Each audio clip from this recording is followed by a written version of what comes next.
बच्चों, welcome back to our channel the educational hub. So finally बच्चों, we are here with our last question and that is question number 11 of exercise 1.1, जिसके साथ बच्चों हमारी ये exercise अपने अख्ताम पर पहुंचेगी और उम्मीद करते हैं कि इस पूरी एक्सरसाइज के अंदर कोई भी क्यूरी आपको नहीं रही होगी and each and everything would be very very very clear. हमने हर चीज को बच्चों बहुत ज्यादा डिटेल में जाकर बहुत ही आसानी से आपको समझाने की कोशिश की है। So let's get started। तो बच्चों अब हम बढ़ते हैं क्वेश्चन नंबर 11 की तरफ। क्वेश्चन नंबर 11 क्या कहता है? अगर आपने इंट्रोडक्टरी लेक्चर लिया हुआ है तो that question is going to be very easy. बहुत आसान सी बात करने वाले हैं। Find the length of vector representing the complex number. बताया था पिछले सवाल के अंदर, मैंने आपसे पूछा भी था और हो सकता है वहां पर बच्चों ने बहुत सारों ने अच्छा जवाब भी दिया कि उसका जवाब क्या था हमारे पास बच्चों। उसका जवाब था मॉड्यूलस। यानी कि जब आपके पास एक प्लेन होता है, ग्राफ होता है, तो ग्राफ के अंदर ओरिजिन जीरो यानी कि जो ओ होता है वहां से लेकर कहीं तक का भी जो फासला होता है बच्चों, उसे हम मॉड्यूलस कहते हैं। और वही उसकी बेसिकली क्या होती है? लेंथ होती है, वेक्टर लेंथ होती है, उसी को हम वेक्टर लेंथ कहते हैं। तो बेसिकली हमने क्या फाइंड करना है? मॉड्यूलस फाइंड करना है। एमसीक्यूज आ जाता है जब आप एंट्री टेस्ट के लिए जाते हैं बच्चों, वहां पर आपसे पूछ लिया जाता है, कोई नंबर दिया जाएगा, कहा जाएगा वेक्टर लेंथ निकाल ले। वो ये नहीं कहेंगे मॉड्यूलस निकाल ले, वो आपको कहेंगे वेक्टर लेंथ निकाल ले। अब बच्चे सर पकड़ के बैठ जाएंगे, सर हमने तो ये पढ़ा ही नहीं, जबकि आपने पढ़ रखा है। लेकिन ये क्या है? दूसरा नाम है मॉड्यूलस का। तो याद रखें बच्चों, मॉड्यूलस कहा जाए या वेक्टर लेंथ कहा जाए, बात एक ही है। जब भी आप किसी कॉम्प्लेक्स नंबर की लेंथ निकालते हैं, एब्सोल्यूट वैल्यू निकालते हैं, तो वो होता है उसका मॉड्यूलस। ठीक है, तो शुरू करते हैं बच्चों। पार्ट नंबर 1 जो कि हमारे पास है -5 प्लस का 2 आयोटा। तो डायरेक्ट सोल्यूशन शुरू करते हैं। तो सोल्यूशन में हम कहेंगे modulus of a complex number is equal to under root a square plus का बी स्क्वायर। ठीक है, सबको ये बात पता है। चले भाई, ये फॉर्मूला है मॉड्यूलस का। अब आपको ये भी पता होना चाहिए, ए का मतलब होता है रियल नंबर, रियल पार्ट। तो रियल पार्ट यहाँ पर कौन है? -5, तो उसका स्क्वायर आ गया, फिर प्लस लगा, फिर बी कौन होगा? बी होगा इमेजिनरी पार्ट। लेकिन बच्चों याद रखेंगे, जब इमेजिनरी पार्ट लिख रहे होंगे तो आयोटा नहीं लिखेंगे, याद रखें, फिर आपने खाली नंबर लिखना है। इज इट क्लियर बच्चों? Is it clear? चले भाई आगे सिंप्लीफाई करते हैं इसको। तो -5 का स्क्वायर प्लस का 25 आएगा, सबको पता है। 2 का स्क्वायर 4 होगा। तो modulus of z complex number 25 और 4 हो गए 29। क्या 29 किसी का स्क्वायर है? नहीं, 29 का रूट भी नहीं निकलेगा क्योंकि ये प्राइम नंबर है। 1 के अलावा सिर्फ अपने ही टेबल में आता है और किसी के टेबल में नहीं आता। तो लिहाजा that would be your answer. अच्छा याद रखें बच्चों, जब आप मॉड्यूलस निकालते हैं तो इसका यूनिट होता है यूनिट्स। इसका यूनिट होता है यूनिट्स। इसका यूनिट होता है क्या? मेरे साथ बोलो, यूनिट्स। क्लियर हुई बात? समझ में आई बात? ये गलती नहीं करना। अक्सर एमसीक्यूज में, यूनिवर्सिटी के एमसीक्यू में पूछ भी लेते हैं कि वेक्टर लेंथ का यूनिट क्या होगा, तो आपको पता होना चाहिए, उसे हम यूनिट्स में कैलकुलेट करते हैं। मजा आया बच्चों? पहला पार्ट समझ में आया। अब आते हैं हम दूसरे पार्ट की तरफ। आइए जी दूसरे पार्ट को समझने की कोशिश करते हैं। दूसरा पार्ट कहता है 7/3 प्लस 8/3 और आयोटा। चले जी सोल्यूशन शुरू करते हैं। तो हमें पता है मॉड्यूलस ऑफ z का फॉर्मूला होता है a स्क्वायर प्लस का b स्क्वायर अंडर रूट के अंदर। फिर वैल्यूज पुट करते हैं, a स्क्वायर प्लस का b स्क्वायर। a कौन होगा? Real part. रियल पार्ट कौन है? 7/3।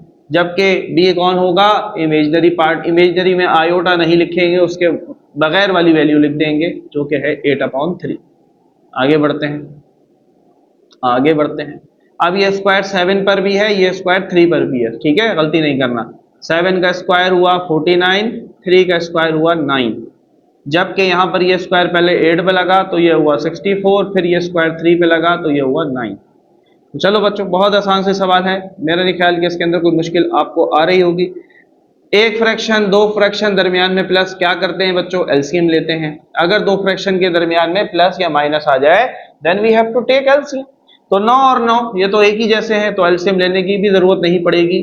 दोनों में से एक दफा लिख दिया, ऊपर वाली वैल्यूज आपस में हो जाएंगी ऐड, 49 और 64। चले जी, तो 49 और 64 that is going to be 130 इनको ऐड करें, 4 और 9 13, 3 और 1 हासिल 10 और 11, ठीक है। और नीचे क्या है 9। अब ये रूट 113 पर भी है और ये रूट 9 के ऊपर भी है, ठीक है। तो लिहाजा अंडर रूट 13 तो किसी का स्क्वायर नहीं है बच्चों, 113 तो ये ऐसे ही रहेगा।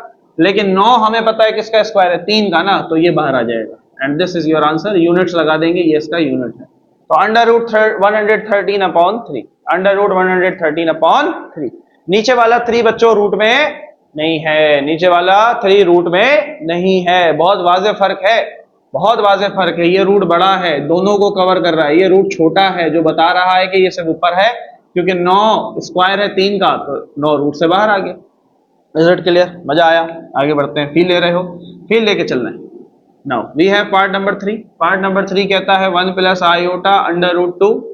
चलो भाई, जैसे आयोटा इज्जत मांगता है बच्चों, वैसे ही रूट भी इज्जत मांगता है।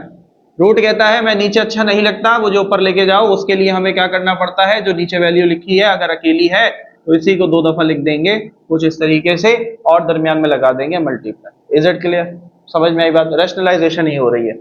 चलो भाई, अब यहां कुछ नहीं है तो मान लो 1 होगा, ठीक है। तो पहले ये 1 इस 1 अंडर रूट 2 से मल्टीप्लाई होगा, तो 1 1 जा 1 और अंडर रूट 2 ऐसे ही आ जाएगा, ठीक है।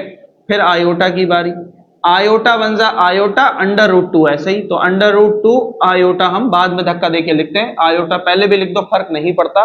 बेहतर ये होता है आयोटा को बाद में लिखें, जैसे आपको इन सवालों में नजर आ रहा है, ठीक है। यहां पड़ता है, यहाँ आयोटा बाद में लिखा जाता है। अच्छा, नीचे आ जाओ। नीचे अंडर रूट टू मल्टीप्लाई हो रहा है, तो ये बन जाएगा अंडर रूट 2 का स्क्वायर। एक तरीका ये है, और एक तरीका ये भी है कि आप इसको ऐसे लिख सकते थे, अंडर रूट 2 से मल्टीप्लाई होगा तो ये हो जाएगा 2 2 जा 4, अंडर रूट 4। फर्क नहीं पड़ता, जवाब एक ही आएगा। 4 किसका स्क्वायर है, 2 का, तो जवाब क्या आ रहा है 2। यहां से भी जवाब 2 ही आने वाला है, तो परेशान नहीं होना है। तो अगर किसी ने इस मेथड से कर दिया कि सर 2 और 2 4 हो गया अंडर रूट, तो वो भी सही है, उसमें कोई गलती नहीं है। आगे बढ़ते हैं, आगे बढ़ते हैं। अच्छा जी, तो 1 plus under root 2 plus under root 2 iota बटे स्क्वायर से रूट मारा, 2 बाहर आया। अब ये 2 रिश्तेदार है इसका भी, और ये 2 रिश्तेदार है इसका भी, ठीक है। अच्छा, ये 1 और इसके दरमियान में प्लस नहीं है। अच्छा, जब बाहर 1 होता है तो हम नहीं लिखते, ये सिर्फ मैंने आपको समझाने के लिए लिखा था, 1 1 जा 1, तो लिखने की जरूरत नहीं, हमें पता है कि कुछ नहीं होता तो 1 ही होता है, तो यहाँ पर भी हम 1 नहीं लिख रहे। बड़े हो गए ना, फर्स्ट ईयर में आ गए, ठीक है, तो चीजें चेंज हो गई। अब ये 2 इसके साथ भी है, ये 2 इसके साथ भी है, तो अलग अलग लिख लेते, तो ये हो जाएगा under root 2 upon 2 plus under root 2 iota बटे 2, सही है। अब ये आ गई सिंपलर फॉर्म, जैसे यहां पर आपको दी हुई थी। Now we are going to find modulus. अब हम बच्चों मॉड्यूलस निकालेंगे, ए स्क्वायर प्लस का बी स्क्वायर। ए की जगह कौन आएगा, अंडर रूट 2 अपॉन 2 और उसका स्क्वायर, प्लस बी की जगह क्या आएगा, अंडर रूट 2 अपॉन 2। आयोटा भी आएगा नहीं, मॉड्यूलस के अंदर आयोटा नहीं लिखते। चले जी, तो modulus of z is equal to, ख्याल रखेंगे इस स्क्वायर से ये रूट मर गया तो ये 2 बाहर आया, लेकिन ये स्क्वायर इस 2 के लिए भी है, तो 2 का स्क्वायर 4, प्लस यहां पर भी यही, इस स्क्वायर से ये रूट मर गया तो 2 बाहर आया, और ये स्क्वायर 2 के ऊपर भी लगा हुआ है तो ये हुआ 4। चले बच्चों, अब अगेन एक फ्रैक्शन, 2 फ्रैक्शन, दरमियान में प्लस, पर एलसीएम लेंगे, एलसीएम में डिनोमिनेटर एक जैसे हैं, एक दफा लिख दिया, 2 और 2 कितने हुए, 4 हुए। 4 एकम 4, 4 एकम 4, क्या बचा बच्चों, अंदर बचा 1, और 1 का रूट क्या होता है, 1 ही होता है। क्या ये प्लस और माइनस नहीं होगा, क्या ये प्लस और माइनस नहीं होगा, तो इंट्रोडक्टरी वाले बच्चे बताएंगे कि सर ये प्लस माइनस नहीं होगा, क्योंकि मॉड्यूलस इज ऑलवेज पॉजिटिव। इसलिए कहता हूं इंट्रोडक्टरी लेक्चर लाजमी देखा करो बच्चों, बहुत सारे आपके कंफ्यूजन, बहुत सारी चीजें वहां से कवर हो जाती हैं। बहुत सारी चीजें ऐसी होती हैं जो ड्यूरिंग एक्सरसाइज हम मिस कर देते हैं, क्योंकि हम ये समझते हैं कि बच्चे इंट्रोडक्टरी लेक्चर देखते हुए आ रहे हैं तो उनको वो चीजें मालूम है, लेकिन हमारे बच्चे मांगते हैं जी शॉर्टकट, शॉर्टकट पे ना जाओ, बिकॉज शॉर्टकट जो है वो ले जाएगा तुम्हें पताज में, ठीक है। क्योंकि जब आप यूनिवर्सिटी के बच्चों टेस्ट देने जाएंगे तो वहां पर शॉर्टकट नहीं चलेंगे, वहां पर चलेगा कॉन्सेप्ट। वहां पर आपको इतने लेंथी सवाल सॉल्व नहीं करने होंगे, वहां को आपको सवाल कुछ इस तरीके का मिलेगा। तो कॉन्सेप्ट होगा तो जल्दी से कर लोगे, एंड यू हैव ओनली 30 और 40 सेकेंड्स। एक सवाल के लिए आपके पास इतना ही टाइम होता है, 30 से 40 सेकेंड। तो वो तभी होगा जब कॉन्सेप्ट होगा। लेकिन अगर सिर्फ एक्सरसाइज पे अटके रहोगे कि नहीं एक्सरसाइज ही करनी है, उसी से काम चलेगा, तो बच्चों ऐसा नहीं होगा। तो लिहाजा इंट्रोडक्टरी लाजमी देखा करो। अच्छा जी, so we have done our part number 3। Now we have our last part. should we move there? Yes, we should move there because we do not have enough space कि हम वहां पर काम कर सकें। तो पार्ट नंबर 4 को हम यहीं से शुरू करते हैं बच्चों। पार्ट नंबर 4, चले जी। तो पार्ट नंबर 4 में क्या कह रहा है, जरा इसको भी समझने की कोशिश करते हैं। Part number 4 is saying 1 plus under root 3 iota. तो सोल्यूशन शुरू करते हैं।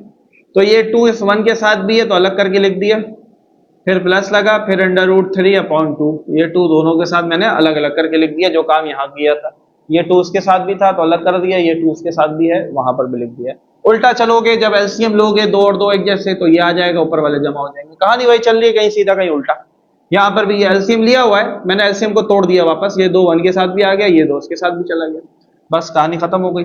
अब आपने यहाँ पर क्या कर लेना है, डायरेक्ट मॉड्यूलस अप्लाई कर लेंगे। ए स्क्वायर प्लस का बी स्क्वायर, चले जी, a square plus b square. A कौन है 1 अपॉन 2, जबकि बी कौन होगा under root 3 upon 2 iota. Iota नहीं आएगा, बार बार बता रहा हूँ, चीज़ों को गलत नहीं करना, मॉड्यूलस में सारी कहानी उल्टी हो जाएगी। तो ये स्क्वायर पहले लगा 1 पे, 1 का स्क्वायर 1 होता है, फिर ये स्क्वायर लगा 2 पर, 2 का स्क्वायर 4 होता है। पहले ये स्क्वायर लगा रूट पे, तो रूट से रूट मार दिया, स्क्वायर ने रूट मार दिया, 3 बाहर आ गया। फिर ये स्क्वायर 2 के पास गया और 2 को कर दिया इसने 4। ठीक है, इज इट क्लियर? चलो बच्चों, तो 1 अपॉन 4 प्लस 3 अपॉन 4, 2 फ्रैक्शन आ गई, दरमियान में प्लस है, तो एलसीएम ले लेंगे। डिनोमिनेटर एक दफा और ऊपर वाले आपस में प्लस या माइनस। अगर माइनस हो रहे होते तो माइनस कर देते, प्लस हो रहे हैं तो प्लस। 3 और 1 4, 4 1 जा 4, 4 1 जा 4। तो मॉड्यूलस के अंदर रूट में क्या बचा 1, 1 का रूट क्या होता है मेरे प्यारे बच्चों 1, प्लस माइनस 1, नहीं नहीं, मॉड्यूलस निकाल रहे हैं, यूनिट नहीं बता रहे तुम मुझे, सर सर यूनिट भी लगाना है। यूनिट क्या होगा, यूनिट्स। मॉड्यूलस का यूनिट क्या होगा, यूनिट्स। इज इट क्लियर बच्चों? मजा आया, फील लिया? Part number 4 we are done with, and now we are done with our exercise 1.1, जिसके अंदर बच्चों हमने इस कंप्लीट एक्सरसाइज को आपके सामने पेश किया, और उम्मीद करते हैं कि ये तमाम क्वेश्चंस आपको बहुत अच्छे से समझ में आए होंगे।